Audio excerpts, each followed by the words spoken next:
after Dr. Mansoor Ali, we have our next speaker, next guest with us, Dr. Paresh Vasani. Hi, Dr. Paresh. Hello. Yes. How are All you? right. I'm good. I'm good. I hope hope the same for you too. Yes, I'm fine. Thank you. Very good. So, friends, Dr. Paresh Vasani is a well-known speaker. He's a teacher and a guide. He has developed a reputation for his immense patience and calmness. You can see the radiance on his face. Absolutely calm like Buddha.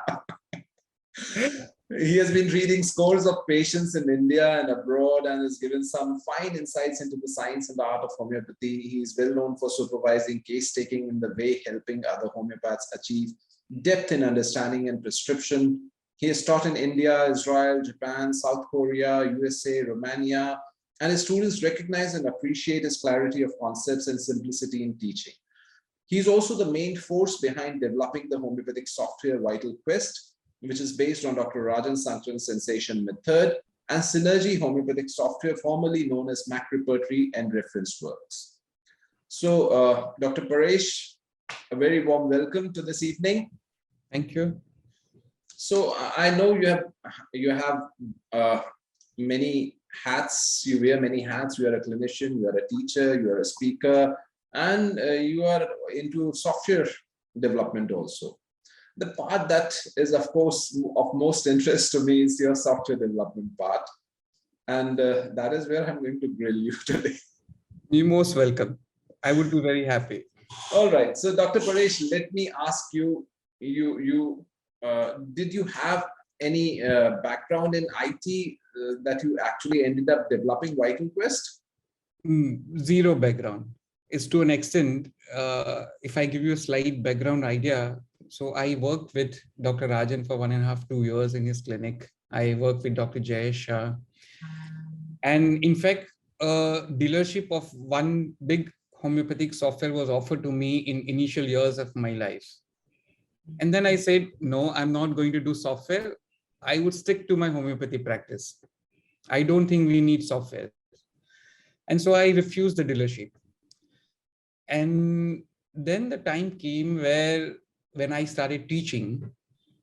And that's when I realized that the students and many practitioners, when you go to your office, when you go to your clinic, when you see patients, they face a lot of difficulties. We were blessed that we have good contact with teachers and we have study groups, and we can just pick up a call and speak to our colleague and ask, oh, I'm facing this difficulty, and get the solution. But this is not very easy with many, many colleagues. So we needed something which helps you in your office, in your clinic. So many ideas, like we go to seminars, we learn new ideas. We are very enthusiastic. We go back to our clinic, start seeing patients, and we start prescribing on those ideas. 2 days, 3 days, 1 week, there is one difficult case, and we go back to our old methods. And that's when this idea of software came to me. I can tell you it was about year 2000 when this idea came to my mind. And then the journey started. I can tell you exactly the same feeling that we go out, we attend seminars, and we feel very inspired, but we are not able to replicate that method without proper training, without proper tools. I still remember I had come long back for Dr. Sankaran's seminar in Baroda, somewhere in 2002, I believe. And I was like awed with the kind of case taking that he used to show and the kind of depth of cases that he used to show. And I go back home and I'm pretty excited. I start doing all that in-depth case taking, 1 hour, 1.5 hours. And at the end of the day, I have like a ton of data and I don't know what sense to make out of it. This is exactly the reason. Yes. But I'll tell you one good thing that happened out of it. I met my now wife at that point of time, and I kept speaking about all the things that I had learned, and I floored her, and we got married. Oh, very good. Okay, one side effect of yes, attending a good webinar, a good seminar, you can get married to the girl of your choice. She might get floored. So, but okay, apart from that divergence, let's come back to, so how do you manage that data that comes out of all the case taking and all the different methodologies that we have in homeopathy? How did your journey progress from there? So journey first started with Dr. Rajan and the sensation method. So Vital Quest was my first big thing. So the sensation method was also evolving at the same time, because when we started with the software, the first thing Dr. Rajan said is you can't make a software. It's difficult to put this idea into a software language. So when so two people come together, one who believed that you don't need a software and the other who believed you can't make a software. It's difficult. Yes, and then you make a software. In his book, Substance of Homeopathy, he does write that yes, in future, maybe a software would come out. But he was not very optimistic at that point because it was very difficult, he thought, at that point. So when we actually started making, it took us almost 3.5, 4 years to come out with a good software. So how did you actually address the kind of subjectivity that is there in homeopathic case taking and the kind of data and the diverse kind of symptoms that we generate? How did you actually ended up putting all of this in a algorithm? It's a very, very good question. See, I'll tell you. So the first version we made, because the question is right, it's very subjective. And our machine, our computer and softwares are machine. They cannot perceive subjectivity. So the first version we made needed a lot of clicks. There were a lot of questions the software was asking. So Dr. Rajan, when I showed it to him, he said, if the physician has to do so many clicks, why do you need a software? Then we said, okay, we went back to drawing board. We started working again. Then we created a second version where the machine was doing too much of a job. It's like you put a case and out is the result. But then it would show a lot of errors because it was a machine result. And then the third one we created was a combination, a very intelligent combination of machine, which would work, which would scan through the data, pick up the important points, and then it would show you that these are the points, important points of the case. These are the sensation words of the case. And this convey this kind of experience. Okay, the words are there. It is conveying a theme of animal kingdom. And this is the understanding of animal kingdom. Do you agree with this? So machine would do a job and it would ask you a question for a subjective answer. So this intelligent combination we could arrive. But computers work on GIGO principle. Garbage in, garbage out. So, that would always stay. That yes. would always stay. Yes. So if you are not, how do you address this limitation at an individual level? You build a software which is able to process data. But if the user is not able to put in the right data, if the user is not able to put in the right case taking, how are you going to actually reach to the right conclusion? So what we say, there are two kinds of approaches. There's one approach, if you are a good practitioner, and if you know exactly I have to feed in 1, 2, 3, 4, 5, 6, you just put that, and then the software shows you the options. The second, if you're not very sure, you put all the data. Then software would work out according to some algorithm, and it will show you that the possibilities are A, B, C, D are the possibilities, and which possibility to select. It will also give you an explanation for that. But at a very deep level, you need to be very conscious about what data you are putting.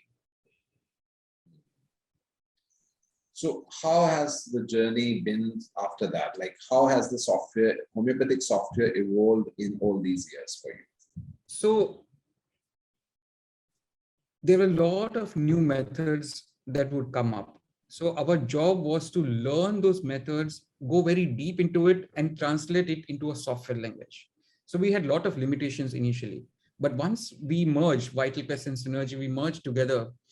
And now we have access to all the material, all the repertories, rubrics, Materia Medica books, library, and our communication with different teachers. So what is happening is that we are working with different experts, different masters to develop their expert systems.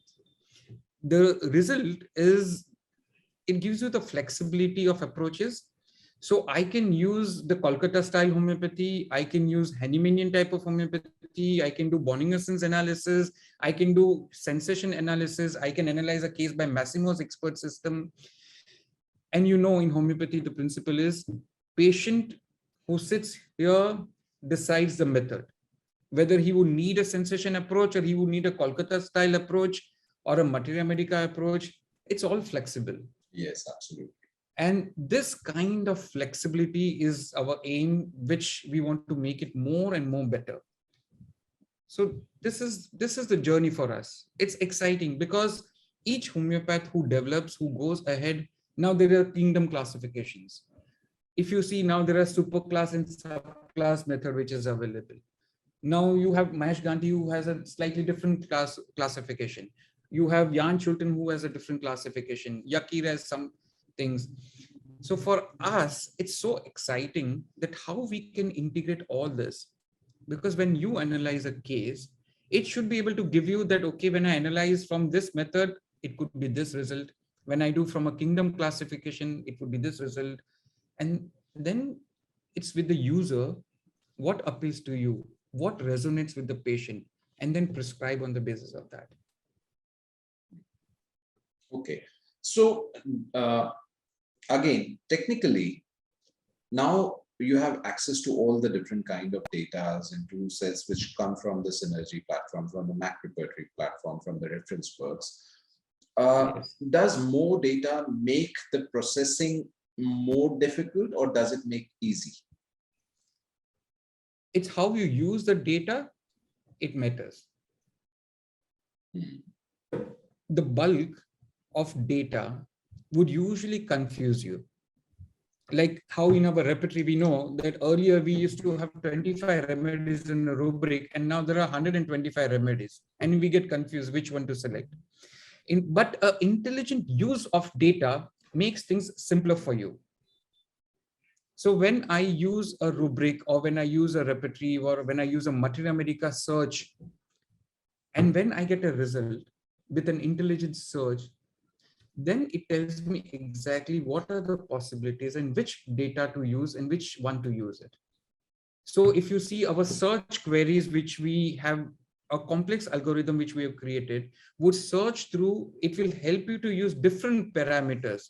That I'm searching for a throbbing headache, which is only there in the morning, which is associated with my stomach disturbances, which is associated with this kind of emotional and mental disturbances in this kind of cases. All this data, you can put it into a search query with using different parameters and get the result.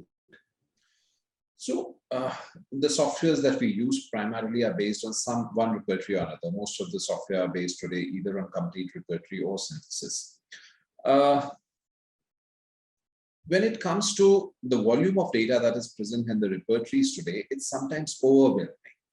And because of that, I have seen that although a small sect, but an increasing sect of people moving to small repertories, which our ancestors have created, especially therapeutic pocketbook.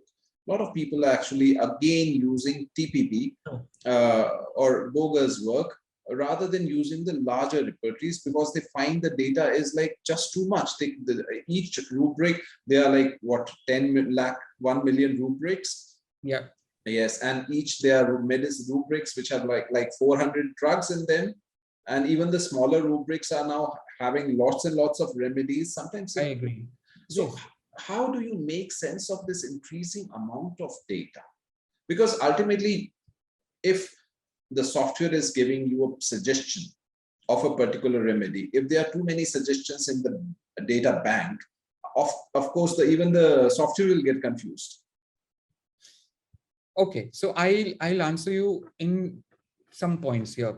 One, data is important.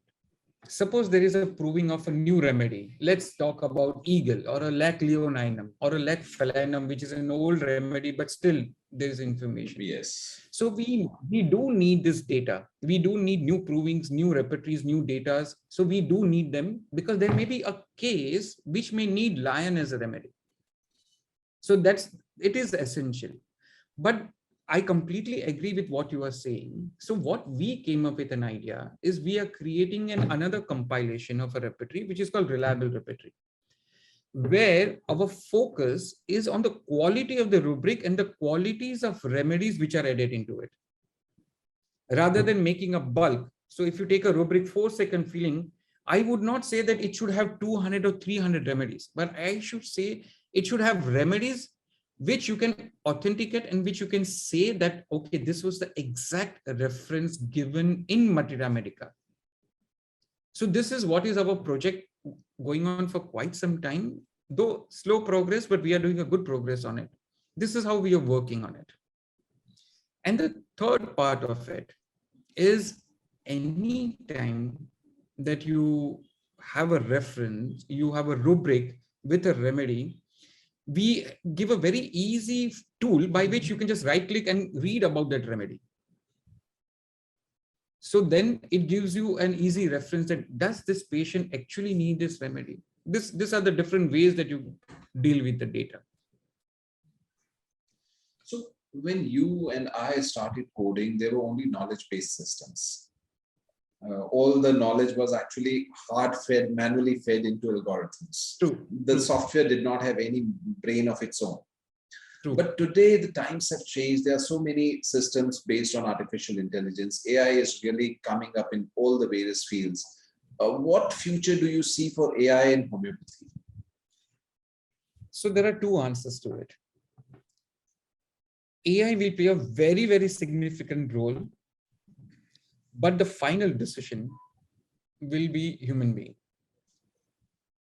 It's exactly my, I would say my vital quest is a minute version of AI, because you put in a data and it processes the data and it gives you an option. In a very similar way, AI will lead us, but not exactly, it won't give you a final answer, but it will give you probabilities that, okay, it could be A, B, C, D, this could be the answers, and your final choice would be human being, because it's very subjective. After all, you don't depend only on the mechanical words that patient describe. There is a subjective perception. So homeopaths who completely depend on pathological aspects of prescribing, they would have higher percentage of prescription based on AI. And people who are more on an artistic and a subjective perception kind of prescriptions, they would use more of human feedback. So artificial intelligence is, all the artificial intelligence systems have an innate ability to learn. True. Do you see that happening in homeopathy? Like a system like Siri. Siri gets to know you. Even the Google Assistant gets to know you, who you are as a person, and they change their recommendations based upon who you are, what kind of lifestyle you have, what kind of food preferences you have, where do you like to shop, when do you get up, when do you sleep, what kind of weather. So all the systems like Siri and Google Assist, they have this kind of individualization. Or do you see that kind of individual learning possible in homeopathic software? Like the system that I buy from, say, you or any other vendor, will it have the potential in near future to actually modulate itself according to how I practice, not according to how the software wants me to practice? So first, let's talk about a general answer. All of us, if you go back, how did we learn? We learn by going through cases, going through literature, observing our teachers. This is basically a data which is going on in our mind. Now, this is very easy to feed the data into the system to get an AI out, some output. Now, there is a second phase of it, which you said is a personalization. Your own clinical experience shapes it, gives a finer tune to that. Now, this subjective tuning would be a difficult part for AI. That can happen when it's going to take a lot of time because it needs a lot of basic data to be fed in. And then a personalization is when the technology improves to that level, when we'll have a lot of patient data to be fed in and lot of money to be spent after it. So we started those initiatives, we did good work, but the amount of money and the amount of data that is needed for developing this kind of system is huge. Yes, indeed it is. So talking about 10,000 cases, they would say, oh, it's too minimal a data for getting a result for each remedy. So there are practical difficulties in that direction, but it's very promising. Yes, I personally find it very, very exciting where Yes. we are headed. Okay, so Dr. Paresh, somebody in the audience has asked which software is the best. So I'm not going to ask that question to you because I know you are going to be biased for the software that you are. 100% biased. Yes. Yes. So Mike, I'll modify that question. There are various software available in the market. How does a young graduate make a decision which software to buy? How does one evaluate different softwares? On which criteria a software should be evaluated to make an informed decision? See, for me, I think of 2 or 3 very solid points to it. One is it should offer me the flexibility of using my method, because it's very unique and every patient is unique. So I can't say, for example, Vital Quest was only sensation. And that's why we shifted from sensations to synergy, where it covers every aspect. And that's exactly is my philosophy, that a student, okay, right now you're focusing only on a materia medica prescriptions or only mechanical repertorization. But as you grow, you will learn new methods. You will incorporate a lot of new ideas. So your software should be able to provide you with that flexibility, number one. Number two, see, you buy a simplest version, a student version where there are basic books like Kent and Fatak and Borike and all those kind of things.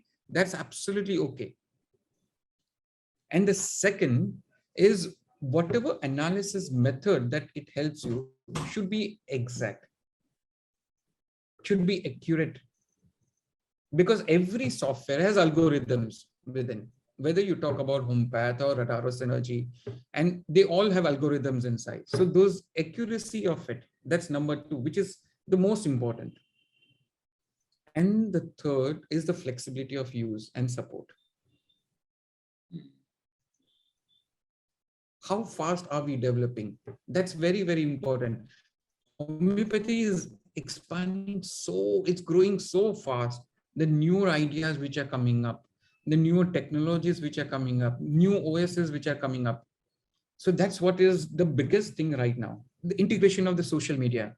Now, COVID, for example, taught us that how well we can use our video conferencing and online lectures and online teaching and everything. How can we integrate that with our software? I attend a seminar with Dr. Rajan somewhere. Now that new information, if it is going to take me 5 years to come to my software, it's useless. So how fast am I going to get that information in my software? Is it going to be there with me in 3 months, 6 months? These are the keys that should decide, because you don't buy software every day. Once I'm buy a software, I don't buy a second software and I don't buy a third software. It doesn't happen. They are not cheap. So there is another shift about from in the software world, that a lot of the software is going on cloud. Microsoft Office went from a desktop software to Office 360, which is on cloud. We have similarly Google Office, which is entirely on cloud. So a lot of the software is now moving to cloud. What kind of development do you see in homeopathy? Can we have homeopathic softwares entirely on cloud, which are like use-based? You want to repertorize a case, you buy only this much license instead of having a full license, which can like cost a lot. So we have our cloud version is ready. We have very shortly, we are going to release that.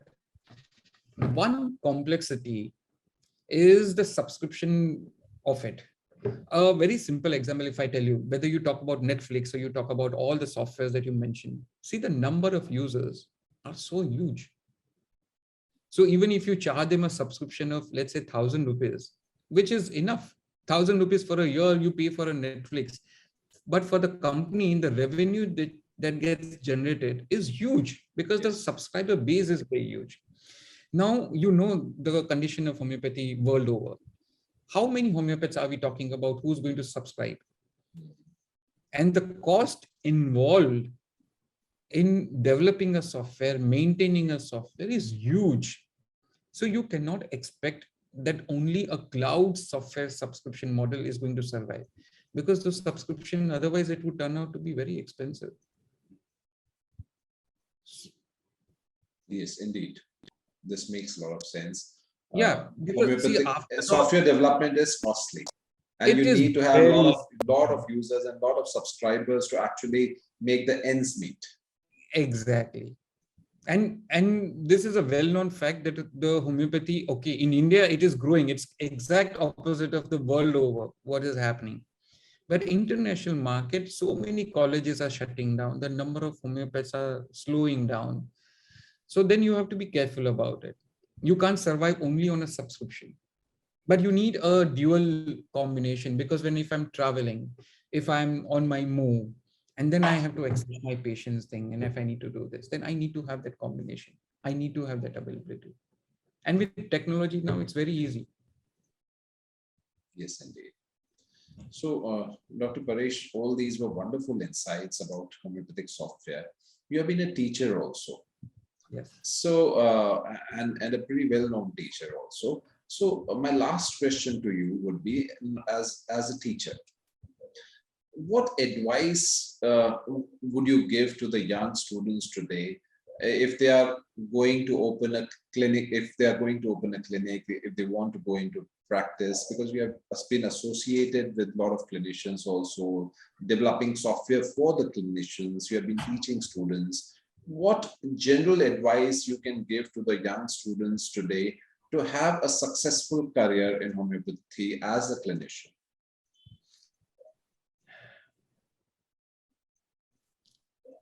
So, it reminds me, we know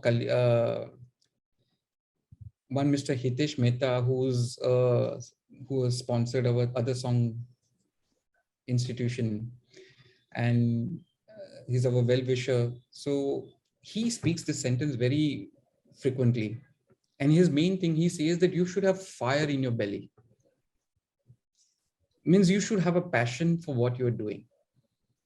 Whatever method that you are doing, whatever aspect that you are doing, you must have that fire and that passion, what you are doing. It's just, it should completely absorb you. And when you do that, when you put that effort and when you put your heart and soul into it, it gives you the result.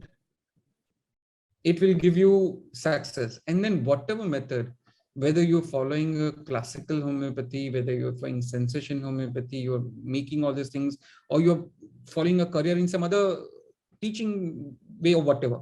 But what you need is that fire, that passion for your homeopathy. That's what we need. That's the essence. Yes, and I've seen that is the same thing that is being told by all our guests. Yesterday also, everyone was just speaking about the kind of passion and commitment and perseverance that you need to be successful in homeopathy. Very true, very true. So this has been an amazing talk, a technical one, but an amazing talk. I'm sure that students will find it useful from the perspective of how the softwares are developed and how they are used, and what lies ahead in the future. So, Dr. Paresh, thank you so much for all these wonderful insights that you've shared with us today.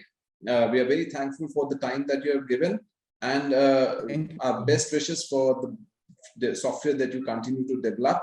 And I'm sure your contribution to the development of these softwares and to homeopathy in general will always be remembered and appreciated by the community. Thank you very much. Thank you. Thank you very much.